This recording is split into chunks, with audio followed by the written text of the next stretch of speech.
Hey, this sounds more like a you problem. You should probably go see somebody about that.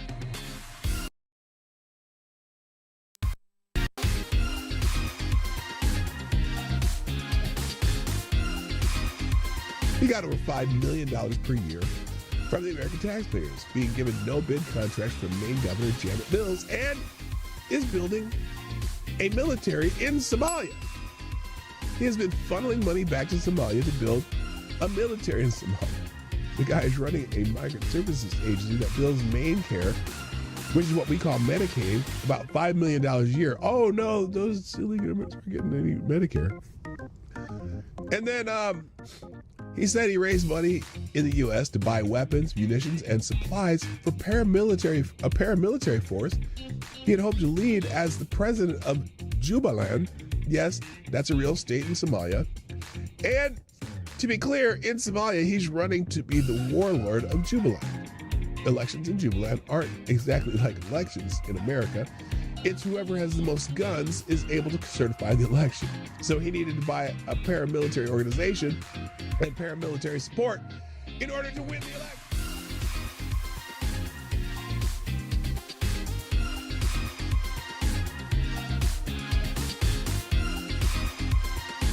Avocado Diablius asked if you could bring any one comic strip character to life and train them to be a hitman, who would you choose? Oh, that's the easiest question ever. Calvin.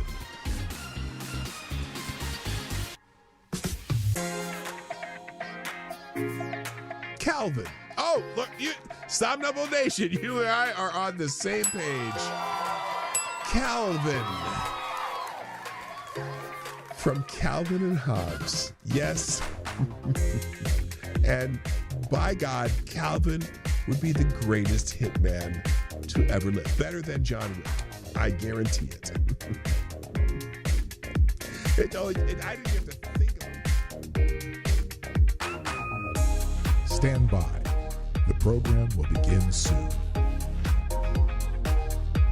Yes, it's true. The Obama administration deported over 3 million people, and the Biden administration over 4 million people. But they didn't need troops. They didn't need military in the streets to do it. Tell me why. Put it in the chat. Tell me why you think that's that. Because when Obama and Biden were in office, there were no riots in the streets of Los Angeles, even though 80% of the deportations were also expedited with no hearing. But you didn't give a shit then. Now that Trump's in office, you suddenly give a shit. Hope that helps.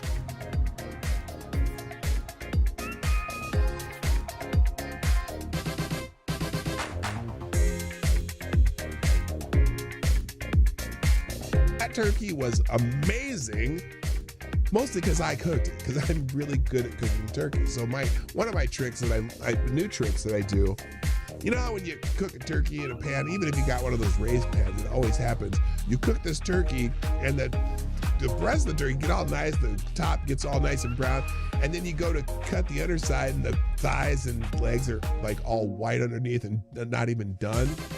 Well, there's a trick you can do to avoid that. What you do is you cook the bird upside down for at least 1/3 of the cooking time. So you end up browning the bottom and sealing that first, even more so. And the other thing I do is I start my oven at 500 degrees. The first 45 minutes to an hour, you put it at 500 degrees, and then you turn it down to 325 and do the rest of the cooking. But anyway, do it upside down, and 1/3 of the way through, then you flip the bird back over in the pan, and the entire bird gets finished at the same time. So apparently, in Europe, you can refer to Americans as pigs, but not convicted rapists. The German court gives a woman harsher punishment than convicted. I hate when people say rapist. I'll just say unwanted sexual activity peoples for calling him a disgraceful pig. She called someone convicted of that crime a disgraceful pig and got a harsher punishment than the person who actually committed unwanted sexual activity. And so that's why people were posting that story about the German court gives women harsher punishment than convicted unwanted sexual activities. Stand by. The program will begin soon. There's a story about this man, too. He led the attack on Pearl Harbor, but died a Christian missionary on December 7, 1941. Captain Mitsuo Fuchida flew the lead plane against Pearl Harbor, shouting the famous code, Tora, Tora, Tora. He hated America. But after the war, he met a former American POW, Jacob DeSager, who had returned to Japan not to punish him, but to preach the gospel. Shocked by this forgiveness, Fuchida bought a Bible and converted to Christianity in 1950. The man who started the Pacific War spent the rest of his life touring the U.S. and Japan preaching, quote, I was a follower of the sword, now I'm a follower of the cross. Amazing.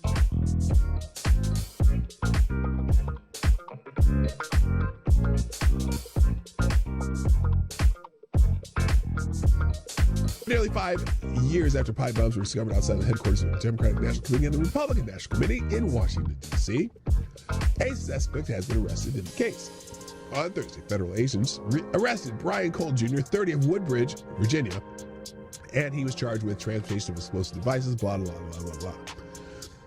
But on Friday, legacy media outlets began reporting that Cole, this young black man right here, was a Trump supporter. And I'm not saying he's not because he's black. I'm just saying there's other evidence that might support the fact that he's not a Trump supporter. But we'll get to that. Quote, Brian Cole worked for a bail bonds company run by his father that worked to free illegal immigrants from ICE facilities and sued the Trump administration's Department of Homeland Security. He worked for his dad. They tried to free illegal immigrants. Interesting. Yes, I know every Trump supporter, every black Trump supporter would be quick to hire Benjamin Crump, who represented the family of Trayvon Martin, attempting to sic the Biden administration Department of Justice on a local Tennessee prosecutor who had raised concerns about the bail bond companies. We'll find out eventually that this guy had nothing to do.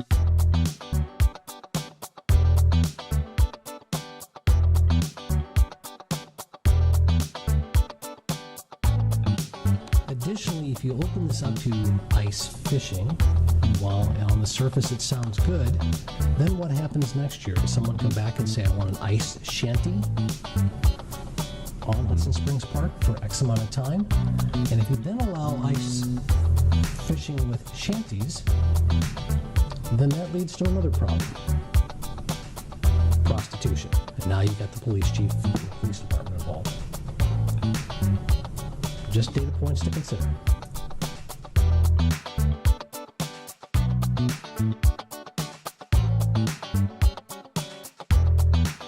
It is Happy Bill of Rights Day on December 15, 1791. The Commonwealth of Virginia ratified the Bill of Rights, the first 10 amendments to the U.S. Constitution. Virginia's George Mason and James Madison were the driving forces behind these guarantees of individual rights. And note that all the individual rights that are in the Bill of Rights are not rights granted by the government. Those are the inalienable rights which the government shall not infringe. And if you notice, it's interesting because the Bill of Rights is all about what the government cannot do, not what the government can do. And I think the kind of got away from that a little bit, where some people seem to think that the government is supposed to grant you rights. No, these are rights you have, whether there's a government or not, and the rights that the government must protect for you. So it was a unique thing when it came about in 1791. That government is not there to grant you or give you privileges, but rather to protect the rights that you have.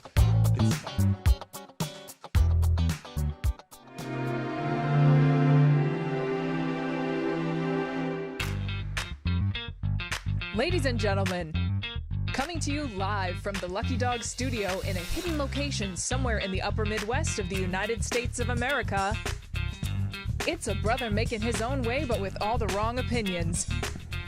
Welcome to the Morning Night Live with your host, the one and only Dawg Knight. Yep, that's me.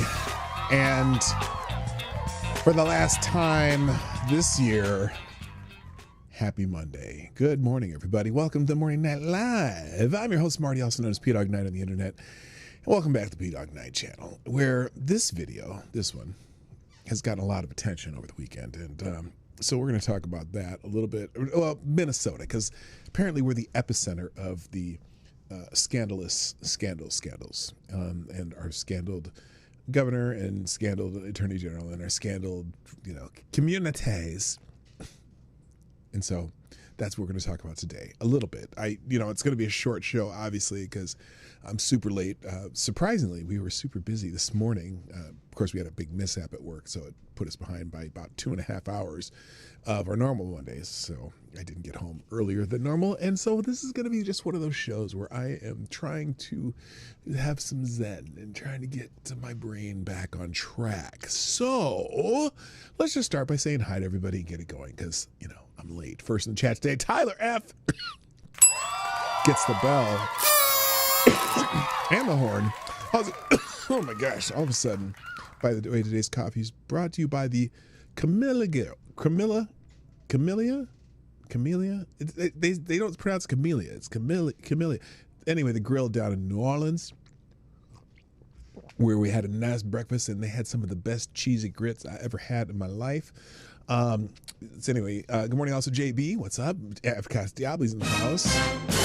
Also, Kara Soldier, Blue Eyed Scream, Renee Mayette, Mike Savage, Blarg,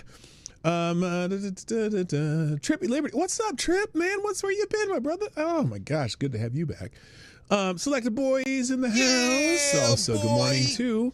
Well, that's it. That's everything. Oh, Resolute Germ, you're here too. So there's a bunch of yous here, and I'm happy to see that. Hoping you have a wonderful Monday morning. It's we're about to come into a new year.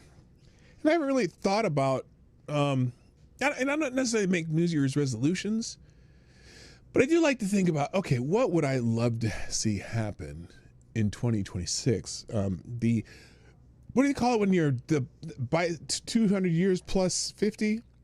What do they call that? I don't even know what they call that. Whatever, the 250th anniversary of the signing of the Declaration of Independence, and all that stuff. But what would you like to see in 2026? I know that for me, if you ever read the description of this show, I'm really hoping for a shakeup in the government in my state, because they are ridiculous. The state, this current governor, our state went, and the Democrats completely in control for like the last 6 years, I think, or 7 years. They've been in complete control until finally the legislature this year, the last election, split the legislature. But we went from an $18 billion surplus to a $9 or more billion with a B dollar deficit. And what do we have to show for it? Well, we've been sending a lot of money to Somalia. But anyway, now what studio? My dear friend Wu from high school. Good morning. Good morning and happy last Monday. Do we know Nick's budget versus every other news agency all put together? More ways to up. Yeah, Nick Shirley, who's been moving around Minnesota, going to different businesses and finding that there's really not much to show for those businesses. It's kind of weird. But yeah, I just hope there's a shakeup in our government in the 2026 elections here. Here's one of the big problems here, though, is while this is getting a national attention, maybe I should. It's just now starting to trickle into getting local attention, and our governor dominates the airwaves. So we get the governor's perspective on all of this, saying, we've definitely been working on fraud, blah blah blah blah blah. But our media here is so in the tank for the Democrats, the DFL. Here it's, again, as you know, Democrat Farmer Labor Party. That I don't know if it's hard to tell, even from me as a news junkie, if any of this is really, if people actually know about this. So I may spend a day or two just asking people, what do you know about the current state of the fraud allegations in Minnesota? And what do you think of them? And also, like this video too, by the way, there's some people saying, "Oh no, Nick got this wrong. That he got it wrong. That this is connected to a restaurant, and that business had been investigated in 2022 and whatever." But they're still getting money. That they're supposedly shut down, right? Supposedly shut down, but they were still getting money from the government. So even if they were shut down, they're still getting money from the government. So we'll talk about that in a minute. But anyway, let's get into the show.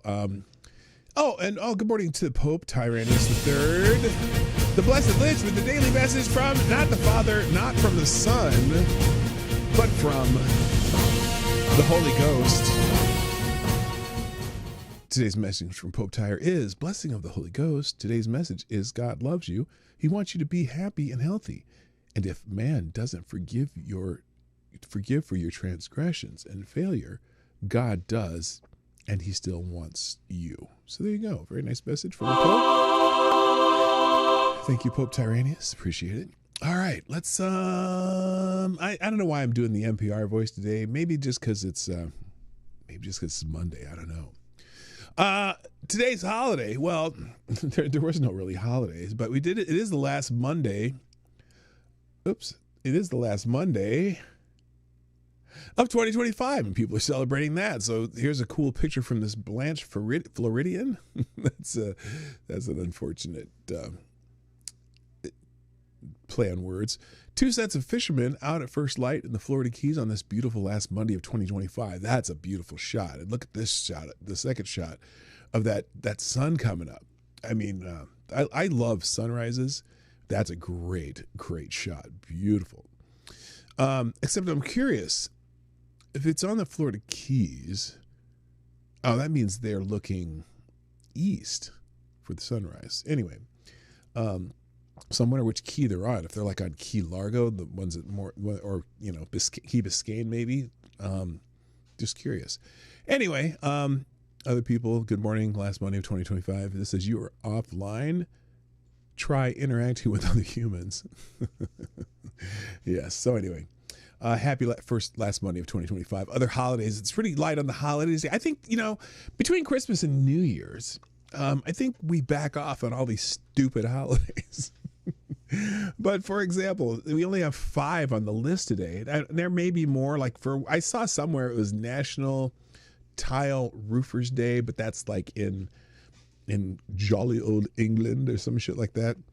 But anyway, here it is. Still need to do day. Remind yourself all the tasks still need to be done, and get motivated to tackle them with a positive attitude. Well, I suppose if your task list is for the entire year, then of course you would want to finish those tasks. Also, International Cello Day. Any cello players out there? Or even any stringed instrument players out there? And I mean strings with a bow. I thought England still use thatch. Oh, well, I don't know.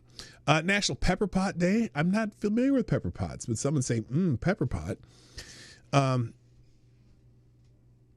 Spice up your day with National Pepper Pot Day. Try out delicious recipes, grab some discounts, and enjoy a flavorful celebration. What the hell is a pepper pot?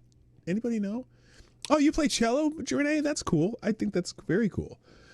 Anyone who's musical fascinates me, because I'm a musical kind of guy.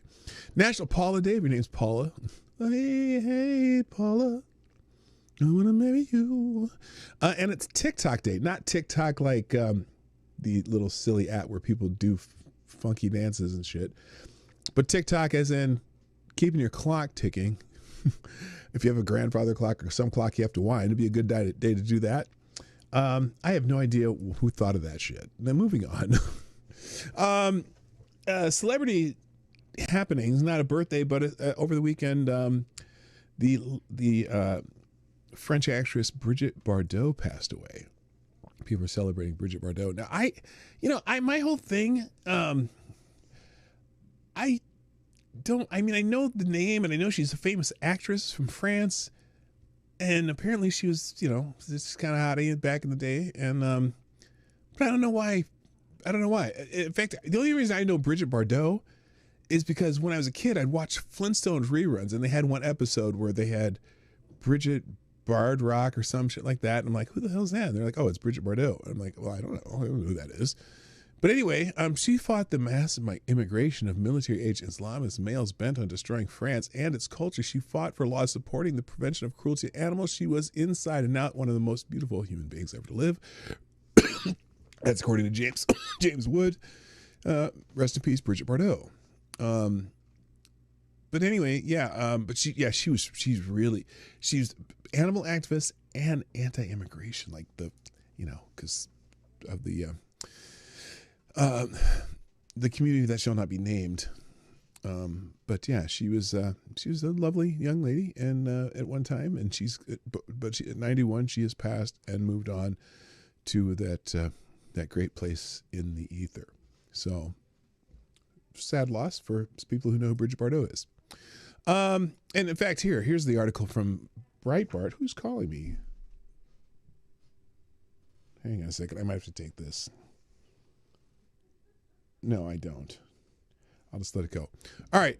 Bridget Bardot, a French screen legend turned political activist, dies at age 91. Bridget Bardot, the French screen legend who walked away from film industry to support animal rights and lead opposition to open borders and mass immigration, has died. She was 91 years old. The Guardian reports Paris-born Bardot shot to international fame with the 1956 film And God Created Woman, written and directed by her then husband, Roger Vadim.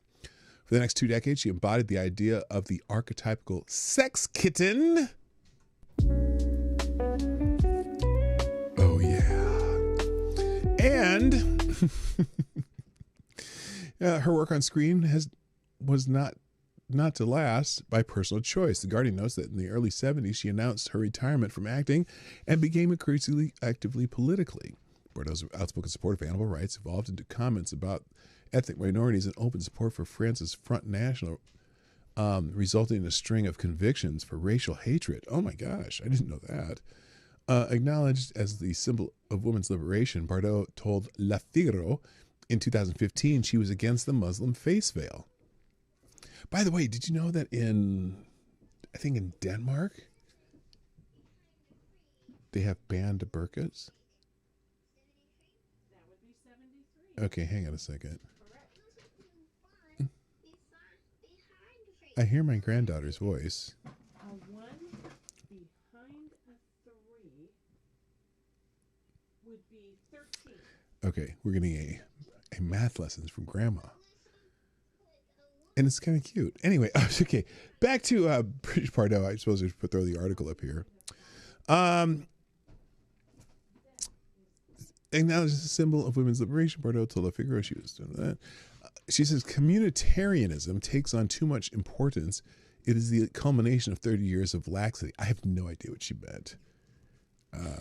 Anyway, a committed free speech activist, the actress faced trial 5 times between 1997 and 2008 for inciting racial hatred, including for comments criticizing mass Muslim immigration in France. One of these occasions, she was convicted for decrying the loss of French identity and tradition due to the multiplication of mosques, while our church bells fall silent for want of priests. She always maintained she simply respected the French way of life and sought to protect it and its inheritors. So, yeah, she got some trouble for that. I'm curious now, though, if she had done that today versus 10, 12 years ago, 12, 15, whatever years ago, if she would have been, if it would have been if she would have been prosecuted for it. So it's very interesting. So, update. Hang on a second. Wire Surface AFP gave this brief summation of how Bardot tended to shoot from the hip. On Fame, okay, this is Fame. Fame, ? You can shove it, she said in 1971, a few years before she announced her retirement from cinema. Another quote, I tried to make myself as beautiful as possible, and even then I found myself ugly. I hated going out. I was afraid of not being what people expected me to be. Today, at my age, I don't give a damn. Good for her. On men, I knew my career was based only on my looks, so I decided to leave movies the way I always left men, before they could leave me. Damn! She also said, I've always done what I've wanted. I know I've got bigger balls than a lot of men. They could learn a lot from me. Okay, there's a bunch of quotes. Okay. I'm going to leave this. Read the article. Read the Breitbart articles. There's a bunch of quotes, and she is pretty spicy. All right, let's move on.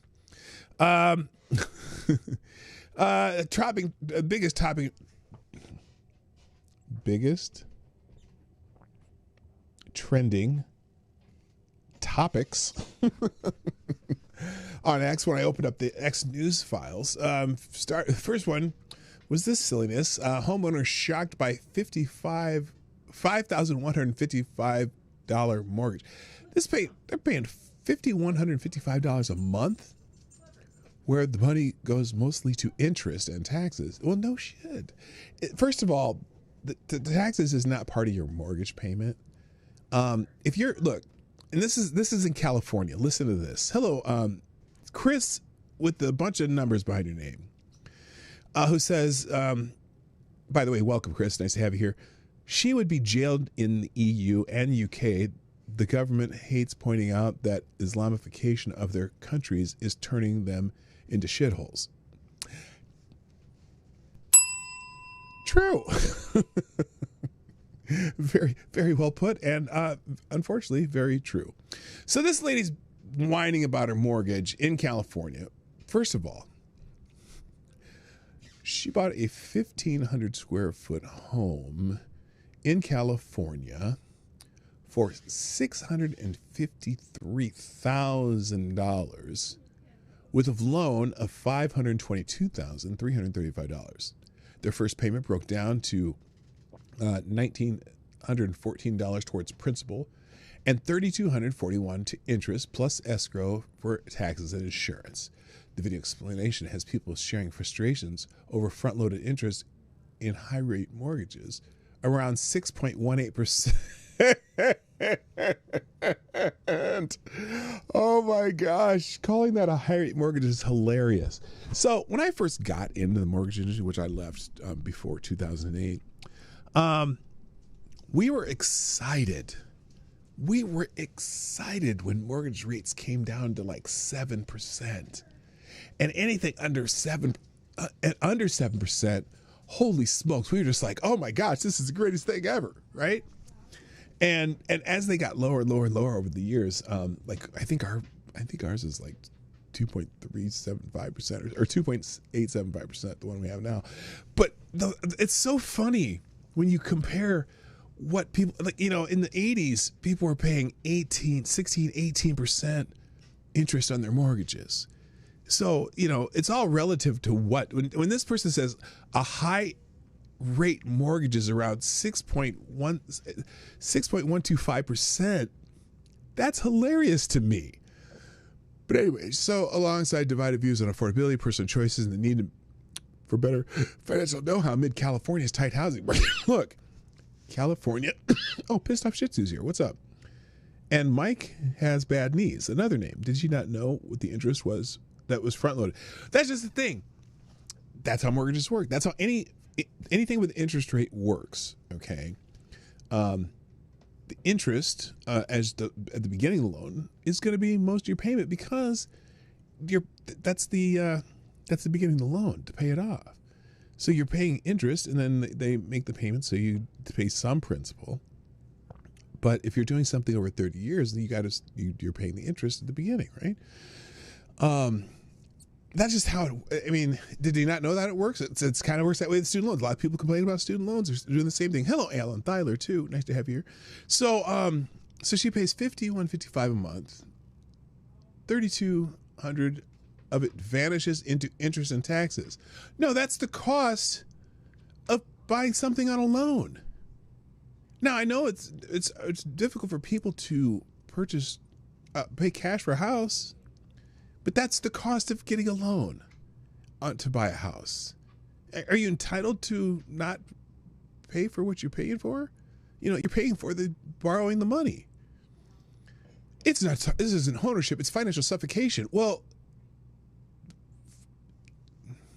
leave California for one.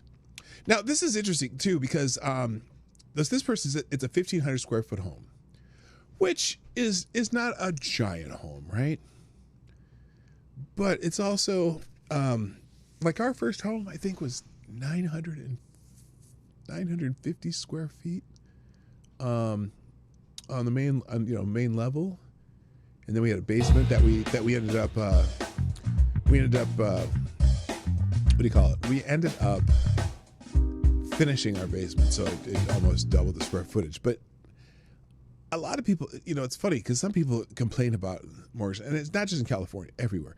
And they're, it's a first time house, and they're paying, $3,000 or $4,000 on their mortgage because they bought a 2,800 square foot house for their first house. It's like, why are you buying a 2,800 square foot house? And if it's your first house, why would you? I don't understand. Usually you buy a house and it, and then you buy a bigger house later when you have kids or whatever. I don't know. It just doesn't make any sense. Oh my goodness. Thank you, by the way. Adam Tyler, already on it, man. You dropping $26 in the tip jar with the sup dog is the message, and you are the new Streamlabs Superstar sponsor of the day. Thank you very much. Very generous of you, as you often are, and I greatly appreciate it. So here's the other part here. So someone says, curious. Why is this not working? Oh, there we go. Curious as to why she didn't include homeowner insurance as a part of her mortgage payment. Usually people have it included as part of their escrow. Would put the monthly amount closer to $6,000. Crazy. Well, that's just crazy that you're getting a 1,500 square foot house in California. It costs you almost $700,000. That's crazy. And it's funny because I remember we were driving through my mother lives in Long Beach, California, and we were driving down there. There was a house for sale. We just, like, out of curiosity, wanted to go look at how much this house was. And I swear it was probably, I'm going to guess, it was probably roughly 1,500 square feet too. Maybe a little less. And this was back like 15 years ago. And the house was going for like $900,000. And I'm like, I ain't moving here. I'm not going to do it. No. So anyway, 48-hour FinTwit timeout. Wait until she finds out what happens with rent. Yeah, true. Rent is paid to somebody else. At least you're getting some equity out of that. I doesn't feel mortgage is kind of a scam. You pay the interest up front out of my $4,800 monthly payment. I have less than $800 going towards principal. The rest towards interest and escrow. Okay, the escrow. Okay. These people say acting like the escrow is part of your. It's not part of your mortgage. You're paying your property taxes and your health and your insurance for the house. That has nothing to do with the mortgage. Okay, that's how much it costs you to insure your home and your property taxes. So especially in California where property taxes are crazy. And saying it vanishes in interest and taxes fails to mention many other benefits of home ownership that make the key to individual wealth. This chick is the loser retard with no financial sense to the phone. Oh my gosh. Should we listen to her? Let's see what she says. And then I'm going to get in the main topic because I'm almost out of time already. And it's just because I didn't have time to start the show on time. Me and my husband just bought our very first house last month in August. And I just got our very first mortgage statement. And this is crazy. I'm going to read you guys the mortgage statement. But before I do, let me... It's also curious. Did she not look into this when they went to buy the house? Why is this a surprise to her?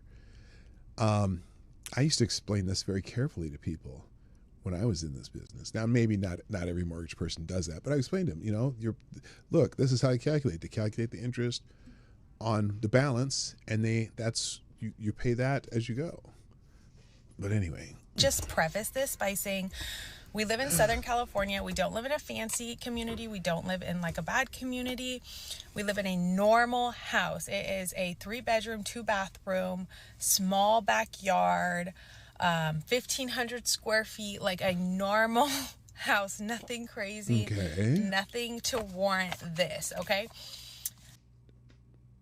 Honey, if you lived in Texas, you could buy a 4,500 square foot house for the same price you paid for the 1,500 square foot house in California. In some parts of Texas, I should say. Our house, we paid $653,000 for the house. We didn't want to pay the PMI insurance or the mortgage insurance, so we did do the 20% down. So we did $131,000 down. You know, just the fact that you're able to do $121,000 down, I'm impressed with that you were able to do that. If you said it's your first house and you were able to do that, that's pretty good. I am impressed with that. I'm wondering where she got the money. So our house loan, or the principal balance, is $522,335. We got an interest rate of 5.25%. Oh, no, it was lower than whatever they said. It's 5.25%. That's a low. Someone claiming that's a high interest rate. It's not. Traditionally, interest rates are still way lower than they have been for, look over the last 50 years at interest rates on homes, and that's a very low interest rate compared to even am I quiet today? I'm sorry. Turn that up a little bit. Is that better? Yeah, no, that's not a high interest rate. The reason why it was lower than like most interest rates in July, that when we locked this in, is because we did do a 15-year.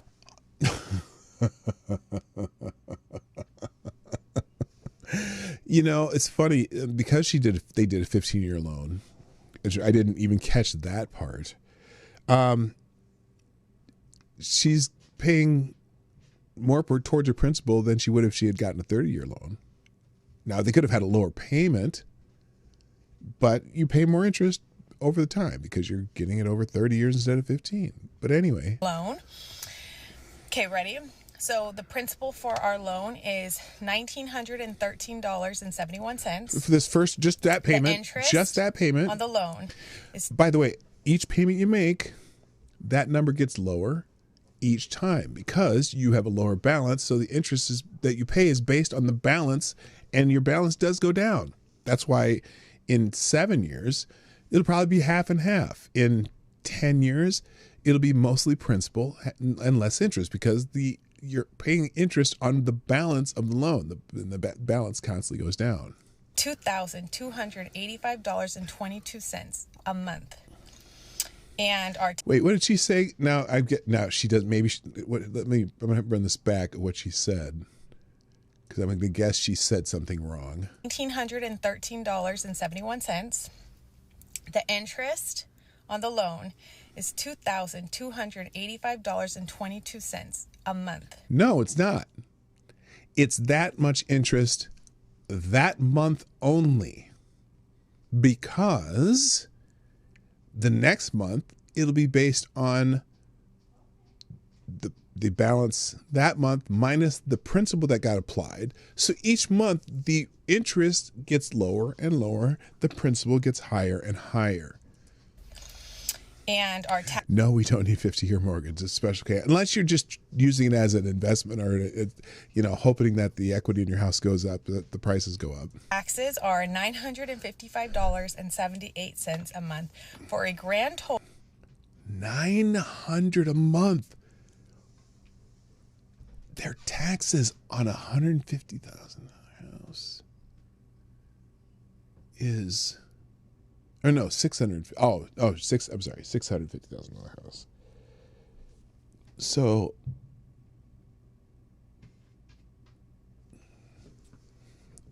I don't know why I'm having to calculate because my brain's not working. I'll just say 900. 9 times 12 is that 89, 100, over $10,000 in taxes a year. Why can't I do this in my head? Just say 900 times 12. Their taxes are almost $11,000 a year on that house, on a 1,500-foot square house. Total of $5,154.71 a month. Now, again, she got it wrong. The principal and interest will change every month based on the balance of the loan. What do I do for work? I was in the mortgage industry for a very long time. Well, I shouldn't say a very long time. I was in it 12 years until 2008, when I left just before the crash, basically, because I saw it was coming. I didn't like my industry very much by then. So yeah, that'll change every month. For a normal house, a normal 3-bedroom, 2-bathroom house in a normal community. That is crazy. So did anyone tell you what that payment was going to be when you got you took out the loan? I'm sure somebody would have told you what your payment was going to be. And again, PDawg single-handedly caused the housing crash. Yeah, no, I did not. So anyway, I'm sorry. First of all, I'm dumbfounded that anyone could buy a house in California, and the fact that they were able to put over $100,000 down is very impressive, because a lot of people can't do that. California, because of the high cost of housing, you have options to do less than 20% down, but then you pay PMI, mortgage insurance, whatever. And the mortgage insurance doesn't protect you. The mortgage insurance protects the mortgage company for the cost it would cost them to foreclose on your house should you default on the loan. It doesn't protect you at all. It protects the lender. And the reason they have that is because you're much less likely to default on a loan if you put more down. So after 20%, the default rate is going to be much lower because people don't want to lose their initial investment. Whereas if you put 3% down or 0% down, those loans are kind of not made to fail, but they're much more higher risk for lenders.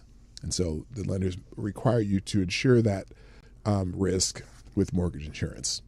So, all right, enough about that. Let me just give you the hint of other trending topics, and then we'll get to Minnesota, because that's what I really want to talk about.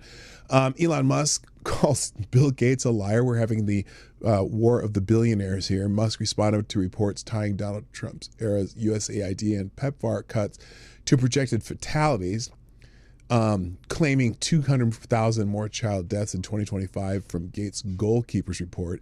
Gates warns that reductions reverse global health gains in vaccines, HIV treatment, and malaria prevention. While Musk and supporters argue billionaire donors like Gates should step up instead of criticizing efficiency reforms led by Doge. The clash highlights the divides over aid's value versus waste and impacts so far based on models rather than on confirmed fatalities. So yeah, they made up a number based on their models. Well, we know how good climate models work. So anyway, there's a whole section here of them complaining. Interesting though. By the way, good morning, Midnight in Exile. Here's my question: what other option is there? No, there's not. Well, save money for 50 years and pay cash or whatever. I don't know. There's invest, and so you can pay cash for a house. That's pretty much the only other options right now. And yeah, buy a cheaper house or move somewhere where housing is cheaper too. That's a good option. So here's interesting data Republican here saying these same leftist billionaires are also PEPFAR contractors. They are perfectly capable of filling in the hole. They were carrying out the PEPFAR logistics in the first place. That they haven't stepped up tells you everything. Yeah, I do chuckle a little bit. Bill Gates complaining about those things when, well, Bill, you can sell some of your assets and make up the gap, right? I mean, I don't get it. Anyway. All right, that's one. And then also trending, apparently the Wall Street Journal did an op-ed defending Caroline Leavitt against beauty-based hates, which has people on the left just screaming. Louis Perry's December 24th piece responds to mockery of Leavitt's Vanity Fair portrait, which highlighted skin details, some linked to fillers. Perry calls out what she sees as left-wing revulsion towards the MAGA aesthetic of long blonde hair, heavy makeup, and form-fitting clothes, contrasting it with the no-makeup look of elite urban circles. Reactions split sharply. Supporters blast legacy media, while critics incite disdain stems from Leavitt's defense of Trump's policies on tariffs and immigration. But they make fun of her appearance all the time.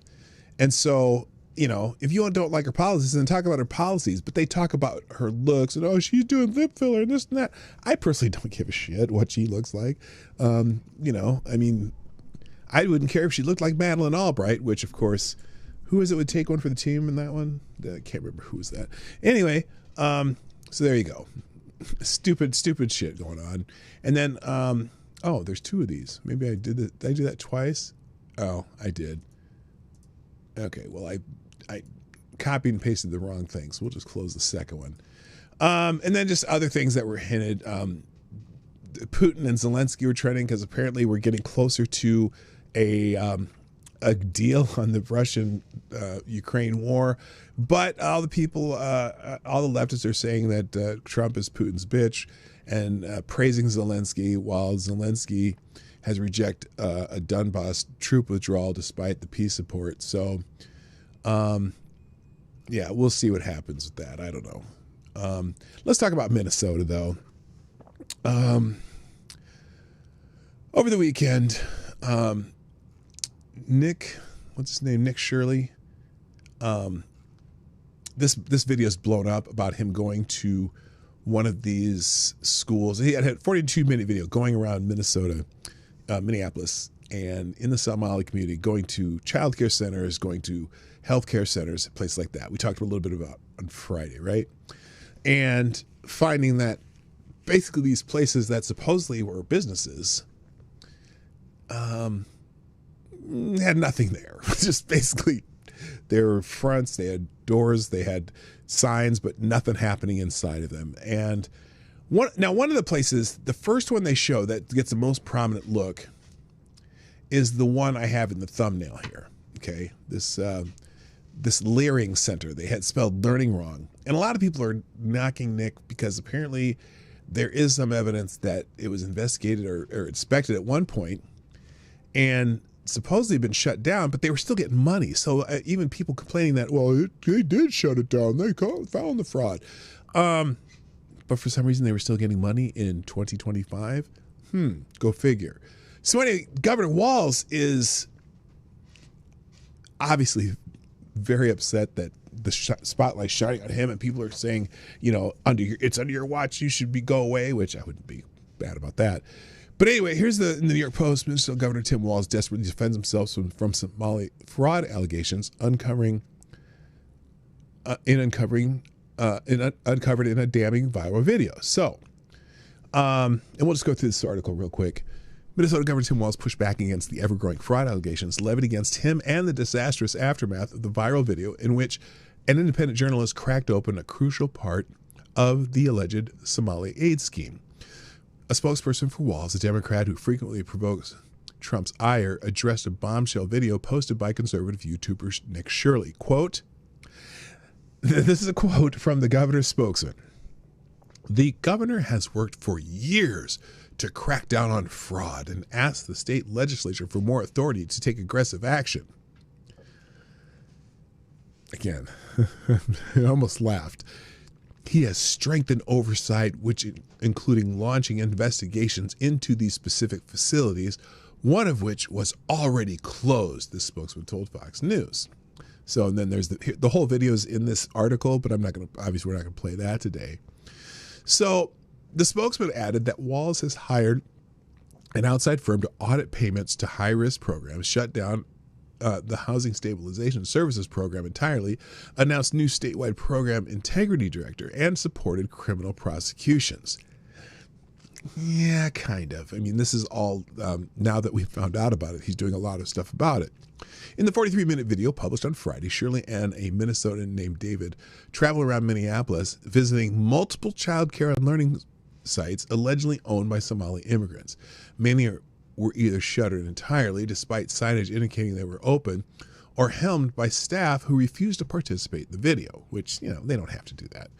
I understand that. One of the buildings they visited displayed a misspelled sign reading Quality Learing Center as opposed to Learning, and is supposed to account for at least 99 children funneled through and funneled roughly $4 million in state funds, according to the video. Shirley appeared on Fox News on Sunday, boasted about his findings. He joked that the alleged scheme was so obvious that a kindergartner could figure out there was fraud going on. Fraud is fraud, and we worked too hard to simply just be paying taxes and enabling fraud to be happening, Shirley said. There better be change. People are demanding it. The investigation had been launched just from that video alone, so there better be change. Like I said, we work way too hard to be paying taxes and not know where our money's going. So many officials have echoed Shirley's calls for change, with FBI Director Kash Patel even announcing that the agency surged extra personnel to investigate the resource doled out in Minnesota. He said this is one of the first steps in the far-reaching effort to dismantle large-scale fraud schemes exploiting federal programs. The federal investigators say that half of the $18 billion granted to Minnesota since 2018 could have been stolen by fraudulent schemes. That means $9 billion possibly, amounting to a $9 billion theft. As of Saturday evening, 86 people have been charged in relation to these fraud scams, with 59 convicted so far. Now, that was the Feeding Our Future scam, where they claimed they were feeding all these kids, and in a couple of the places there were more. They supposedly fed more kids than kids existed, and there have been 59 convictions in that case, but that's just one of the fraud cases. There's multiple. Look, so Nick Shirley went to several businesses. Now, even if the one that people keep pointing to that's in my thumbnail, this one right here, even if that one may have been closed in June, and also someone pointed out that that's connected to a restaurant. Like if you go around the corner, it's also connected to a restaurant. That who knows what this restaurant is a good restaurant or not. Even if that one could have been an error, he went to like 7 or 8 daycares, no kids in any of them. He went to several health. I don't even know what they were. He kept saying that they were health services companies. Nobody worked in it. No one couldn't get him any quotes. Couldn't get anything from them either. And in both cases, the health service company, when like 18 of them were in one building, supposedly, they called the cops and had him escorted out. So fascinating story. I highly encourage you to watch the entire video. It's very illuminating. Just I'm saying. And then I got this article from the Daily Caller. This is crazy. Somali scammers allegedly stole almost as much in Minnesota as the entire Somalia GDP. What? So if you go by that $9 billion, the $9 billion number, that's almost the total of Somalia's GDP. Let me see if I can get this article up, because I didn't realize this was a. Let's see if this is archived. Hopefully it is. I didn't realize I didn't have an archived article. Sorry, guys. And it's not. So we'll skip that. But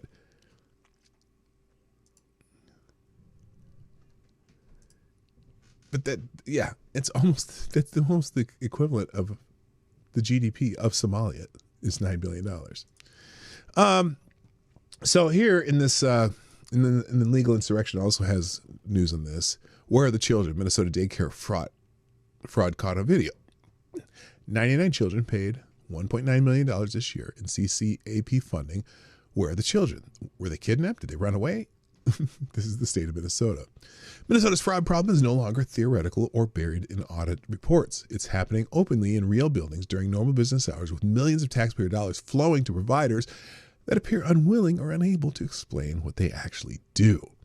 Recent video investigations by Nick Shirley show what happens when someone simply shows up and asks basic questions. Quote, or something not mentioned is Nick Shirley's later, something not mentioned, Nick Shirley later confirmed, there are 14 Somalia healthcare companies in this one building. That's what I was talking about. 14 in one building, registered to one Minneapolis building, not doing anything but stealing our taxpayer money. The first video takes place inside a Minneapolis building packed with healthcare providers operating out of the same address. The setup is straightforward. Ask for services, ask for rates, ask who is actually operating inside the building. And what follows is the transcript. And we'll just go through this because this is important. Here's a list of all the healthcare companies, loads of them right here. We want healthcare. Yes, we'd like to speak about getting healthcare here. Why can't I get healthcare here? Warning, you are under video surveillance, no trespassing, security armed. This is the strangest place I've ever been to get healthcare. Just a bunch of different places. Healthcare here, healthcare right here, another healthcare company here. There are 3 healthcare companies inside of this building right here in this room. Now we have another Helping Hands Home Care LLC, another healthcare company, Present Help right here. We're looking for the best rates for healthcare inside this building because we have so many options. Who can we talk to about getting the best healthcare rates? No? All right.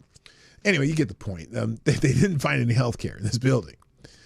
This goes all the way down. So, oh, by the way, here's this is funny to me because we know that the Minneapolis mayor panders to the Somali community. He goes out speaking in the Somali language to them. Like, who does that? There's a funny video of this. So in the 1970s, Minnesota got a large number of Laotian and Hmong refugees from, I guess, Cambodia. And that community is also kind of cohesive, but they also are very successful. They run businesses. Their kids go to school. They become Americanized. They don't speak. While they may speak language in their own home, they all know English. I mean, you see a lot of. They're all over the place. They're and great people, man. And there's this one dude. He was talking about how he was let's just say he was using very derogative terms about the Somalis, saying, we never expect any politician to speak to us in our own language. We all learned English. Because the mayor of Minneapolis is always out at these Somalian events speaking whatever the language, I don't know what the language is called. But now here's the Minnesota lieutenant governor who is not Muslim. And apparently she decided, and she's running for Senate in Minnesota. She donned a hijab to pander to Somalians. Minnesota Lieutenant Governor and current Democratic Senate primary candidate Peggy Flanagan, who is not Muslim, donned a hijab and proclaimed solidarity with Minnesota's Somali community in what amounted to a humiliating display of political pandering. Did no one inform the far-left Lieutenant Governor, who is Catholic, that this was cultural appropriation? Oh, snap. In the video below, released Thursday, Flanagan visited the Somali market. She's not even going into a mosque. She just went to a market. there's a Somali, basically, it's kind of like a mall, but it's all Somalian business. It's a pretty cool place, actually. But she was just going to the Somali mall and she put on a hijab. Where's this video? Oh, please tell me the video's here somewhere. Anyway. In the video below, released on Thursday, Flanagan visited the Somali market in Minneapolis. She began her remarks with the Somali greeting, Assalamu alaikum, which means peace and blessings be upon you. Flanked by 2 Somalis, she noted that she has been friends with the woman Nimco for nearly 25 years. She said, when I think of being a part of Minnesota and growing up here, the Somali community has always been a part of my Minnesota. Shut up, lady. Well, I may be mistaken. Despite their long-standing friendship, Nimco's expression throughout Flanagan's remarks looked an awful lot like disdain. Perhaps she understood she was being used as a prop in her friend's performative display of inclusivity. The man in the video wore a similar look on his face. Where's the video? Is this it? Please tell me this is it. Let me see if this is it. I want to see the video. Oh my gosh! Please let this be the video. Oh shoot, I gotta be done. Here it is. Here it is. So don't watch. Hang on. Let's not watch Peggy Flanagan's face. She's the lady in the middle. The white lady who's Catholic, donning a hijab. Let's watch the faces of the people next to her. Assalamu alaikum. My name's Peggy Flanagan. I am the Lieutenant Governor of Minnesota, and I'm really honored and humbled to be here with all of you today. I am incredibly... Thank you for letting us be props, Miss Flanagan. Clear that the Somali community is part of the fabric of the state of Minnesota. I think... How are you the fabric of the state of Minnesota, if you've only been here maybe 20 years. I mean, maybe the fabric of that section of Minneapolis. But right now, unfortunately, the vast majority of the community is on government aid. 92% of Minnesota Somalis are on some form of government aid still. About my friendship with Nimco. We've been friends for almost 25 years. And when I think of she looks so excited to be there at Nimco, doesn't she? Part of Minnesota and growing up here. I wonder if Peggy's eaten Somali food with Mayor Frey, who clearly didn't like it.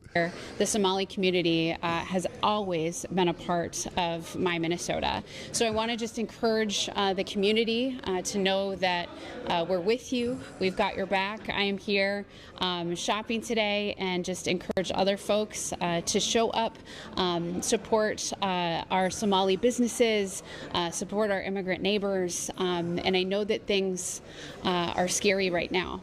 And just know that there are more people who are looking out for you. There are more people who are here to support you than you know. I will continue to stand with the Somali community to be with you and to do all I can to return the friendship and community that.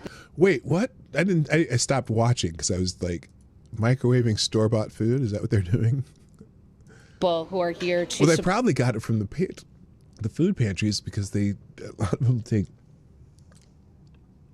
Well, this is one of the scams that I've heard about, is that, because some Somalis are allowed to have more than one wives, although they only have one wife on paper in Minnesota, because it'd be illegal.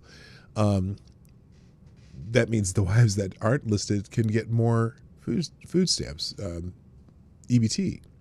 And so some of the restaurants use the EBT of the maybe second and third person in their life to pay for the food that the restaurant sells. I mean, it's I don't know. That is not confirmed, but that is one of the scams I've heard about that may or not be true. But it sounds like it could happen. Support you, then I will continue to stand. At least with that kitchen actually looked very clean, though. I'm impressed that kitchen looked clean and people wearing hair covering and whatnot to work in that kitchen, gloves, whatnot. So that's a good sign. Somali community to be with you and to do all I can her to friend return looks the so friendship excited. And She looks community so excited. that the Somali community has shown me. Thank you so much. She seemed just so enthused to be there, and congratulations, Nimka. Good God. And that's someone says this is the Democrats' leading candidate for U.S. Senate Minnesota. Whew. Someone's like asking, is that AI?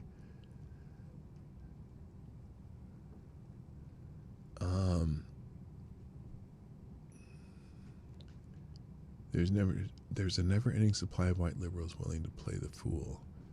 Oh, yeah. So anyway, next thing she'll say, it was promised to them 3,000 years ago. You're right. Okay, I'm going to just leave that there. Unfortunately, I'm out of time. Hopefully I'll have a longer time tomorrow, but should have more normal hours at UPS tomorrow so I can get home on time to do this stuff. We fixed the problem, meaning that we should be out of there at a decent time. So that's it, guys. I will drop these links. Let me kill this first real quick. And thank you so much for being here. You put up with me all year, and this is the last Monday you'll be seeing me this year. Tomorrow will be the last Tuesday you'll be seeing this year. Wednesday will be the last Wednesday you'll be seeing this, and you know how it works. All right, let me drop these links and get the hell out of Dodge. Thank you very much for joining us in the chat. Thank you, Alan, dropping some bucks in the tip jar. Greatly appreciated. And just thanks to all of you for being you and being here, because you're the reasons I do this. It's fun, but it's fun to have people here, and you guys make that happen all the time. What the fuck's going on here?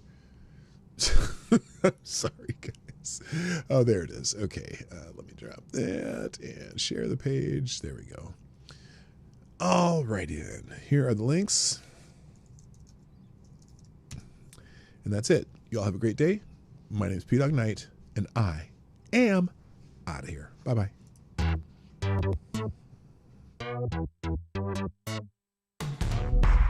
Hey, this is Dawg Knight, and thank you for watching today on the Dawg Knight Channel.